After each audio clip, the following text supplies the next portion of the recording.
Hello there, I'm Garry Foster and welcome to my Football Manager 22 save. Continuing on the previous themes, it's a club rebuild save, and once again I'm focusing on the Australian A-League and I'm helping to rebuild the Western Sydney Wanderers. Now I have a little bit of a vested interest in this save because the Wanderers are the team that I support in the Australian A-League. They came into the competition in a blaze of glory in 2012, but it's fair to say that they've had a pretty lean time over the past 10 years. So I'm not quite sure where this save will end up. There's no rules, no regulations or anything like that. So join me on this journey where step number 1 is rebuilding the Wanderers.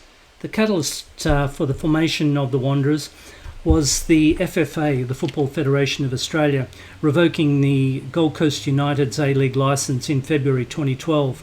This occurred after a number of running battles between the FFA and Clive Palmer, who was the owner of the Gold Coast United team. The loss of Gold Coast meant that the A-League was now down to 9 clubs, one fewer than what the FFA needed for their upcoming television rights negotiations. In April 2012, the FFA CEO Ben Bunkley announced the creation of a new Sydney club which would be based in the city's west to play in the A-League, and they were hopeful that the new club would be set up in time to be competitive for the 2012-13 season.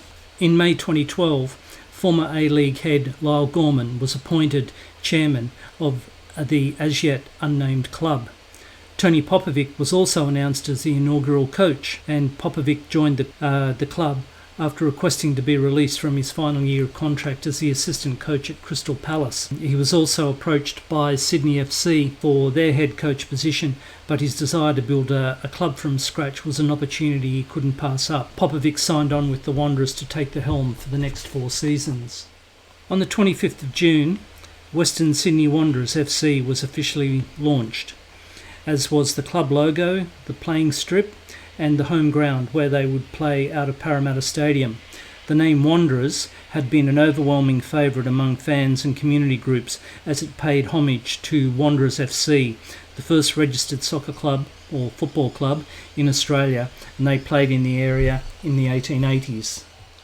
With the start of the Wanderers season fast approaching, Popovic was charged with putting together a competitive squad. On 6th of October 2012, the Wanderers played their first competitive match against the reigning A-League premiers, the Central Coast Mariners. The match ended in an incredible 0-0 draw for the Wanderers. The Wanderers' first win would come in round 3 against Brisbane Roar. The score there was 1-0 in favour of the Wanderers, with Mark Bridge scoring the club's first competitive goal. Goes short, Hersing. Now they have a goal, Western Sydney, and Mark Bridge has it. A little piece of history for Mark Bridge and the Western Sydney Wanderers. They've had to wait 288 minutes, but finally they have a goal, and it has been coming. After this slow start, the Wanderers started to pull things together. Things started to work in their favour, and Wanderers quickly emerged as one of the leading clubs in the A-League. An historic record-breaking season in the league saw the club break an all-time Australian National League record and win their first A-League premiership after topping the A-League table with a record undefeated streak which included 10 straight wins. This magnificent feat would gain the club direct qualification into the 2014 Asian Football Champions League, as well as a place in the A-League Final Series. Now, as you can see in the regular season, Western Sydney Wanderers finished on top of the tree on 57 points, and Central Coast Mariners came second, with Melbourne Victory, Adelaide, Brisbane Roar and Perth Glory filling out the top 6, and these clubs would compete in the A-League Final Series. By the fact that Wanderers and Mariners finished first and second, they didn't have to play until the semi-final series, or the semi-final stage of this series. Now, as you can see, the elimination finals, Brisbane Roar beat Adelaide 2-1, and Victory beat Glory 2-1 after extra time. Wanderers came in and continued their good form over Brisbane Roar with a 2-0 win, and Central Coast Mariners had a 1-0 win over Victory. In what's called the Grand Final, or the champions, or to be crowned the champions, Central Coast Mariners burst the Wanderers bubble and beat them 2-0 in the Grand Final, and this is considered the championship or the main game of the A-League season. By winning the A-League regular season, the Wanderers qualified for this lucrative Asian Football Champions League, and they went on to defy the odds by defeating some of the powerhouses in Asian football. As you can see, Wanderers were paired in Group H down the bottom against the J-League, Korea and Chinese Super League teams. They would finish on top of their group with 12 points, albeit on a better head-to-head record against Kawasaki Frontale, even though they were ranked overall better by goal difference. Now, this goal difference only came about in the very last game against the Chinese Super League team Guangzhou Rene, and it was 4 late goals from about the 80th minute on that gave them a conclusive 5-0 win to knock Kawasaki off the top of the tree. So that was a very exciting finish to the group stages of the Asian Championship. Now, just for point of interest, the other clubs that had qualified there, they're Central Coast Mariners. They finished bottom of their group, and in Group G, Melbourne Victory also failed to qualify for the next round. So Wanderers, the only team to progress from the group stage, with 4 wins and 2 losses in their group stage. Okay, so from the group stage, it's very similar to the European Champions League, where there was a round of 16, which was a 2-legged affair, and a team from the J-League, Sanfrecce Hiroshima, they beat Wanderers 3-1 in the first leg in Japan. In the return leg at Parramatta, the Wanderers prevailed 2-0, so the Wanderers would progress on the away goals. In the quarterfinals, Wanderers had a 1-0 win against Guangzhou Evergrande. Once again, another team from the Chinese Super League. And in the second round, Wanderers would lose 2-1, but once again they would progress through on the away goals rule. So 2 tight openings to get into the semi-finals. So FC Seoul from the Korean K-League would be their opponents in the semi-finals. A 0-0 draw in Seoul was a good result, and Wanderers were able to win 2-0 in the second leg in Parramatta, and they would become only the second team, apart from, I think it was Adelaide City, in about 10 years prior, to go into the Asian Champions League final. And here they would be drawn against Al Hilal from Saudi Arabia.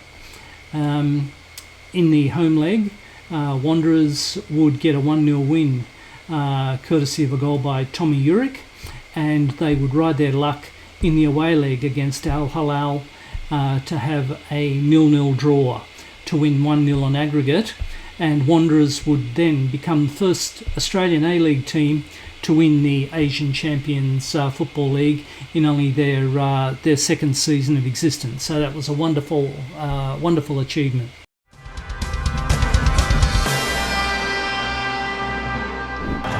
History will be rewritten today. This is the first leg of the AFC Champions League 2014 as 2 clubs walk onto the battlefield. Western Sydney Wanderers, and the away side today is Al Hilal.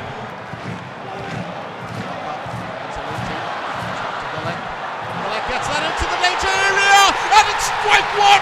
Western Sydney Wanderers have got the lead. Tommy Uric with a magnificent finish. It's now 1-0. That is a marvellous finish from Tommy Juric. Sticks a foot out just ahead of Alsteri. And through the keeper's legs. Did it go? Seemed like it. It doesn't really matter because the Wanderers have got the lead. Here comes Tommy Juric. This could be a bit of trouble for Al Hilal. Tommy Juric takes the shot and it's off the upright.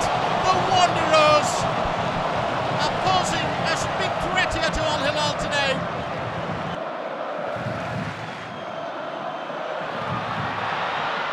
Antikovic stands in the way once again. And that's a good save by the Western Sydney keeper. Here's Thiago. Sharani Kovic once again will make the collect.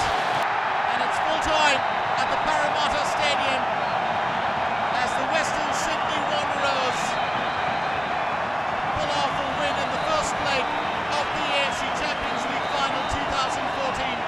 Western Sydney.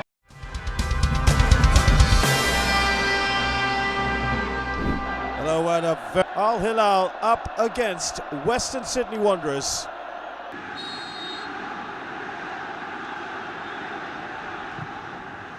That's a lovely shape! Oh, he's missed a fantastic opportunity to go.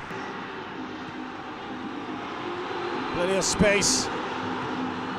Oh, it's a good ball! Just wide on the half volley. Sharani rather. They go for a long range effort. Oh, this is a great chance here! Oh, he's gone straight at goal.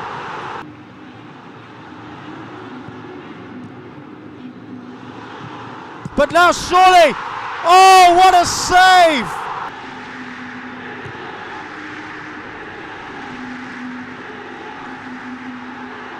Oh, it's a bit of confusion there. Oh dear.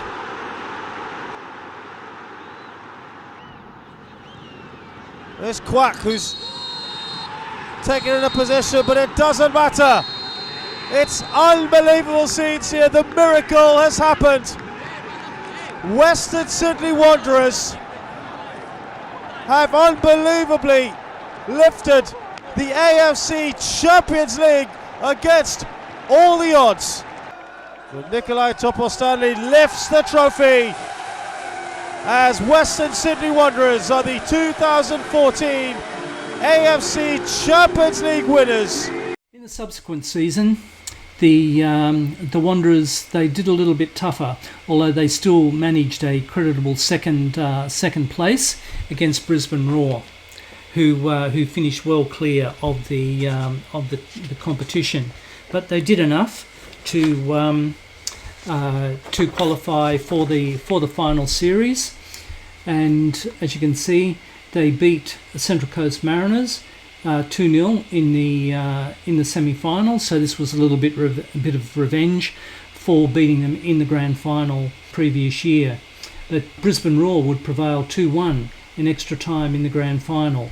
So Wanderers would become bridesmaids again in their second year. Still, all in all, a creditable performance. Because they had finished second in their A-League regular season, they qualified for the 2015 Asian Champions League. But they found the going just a little bit tough this time, and they failed to progress from the group stage. As you can see there, Guangzhou Evergrande and FC Seoul went through, with Wanderers coming third. Since then, it's fair to say that Wanderers have had some mixed success in their third regular season. In 2014-15, they finished 9th, which was very disappointing. But they rebounded to finish second in 2015-16, and they finished runners-up again in the final series. In 2016-17, they finished 6th and were eliminated at the final stage. And since then, they've failed to qualify for the semi-final series, with positions 7th, 8th, 9th, and 8th again. So it's a mixed bag. The Wanderers have a passionate fan base, and I'm sure that the wheel will turn and the football gods will smile on them in the not too distant future. Join me on this Football Manager 22 save. It's what price victory, and fingers crossed that we can live up to expectations and turn Wanderers into a powerhouse again.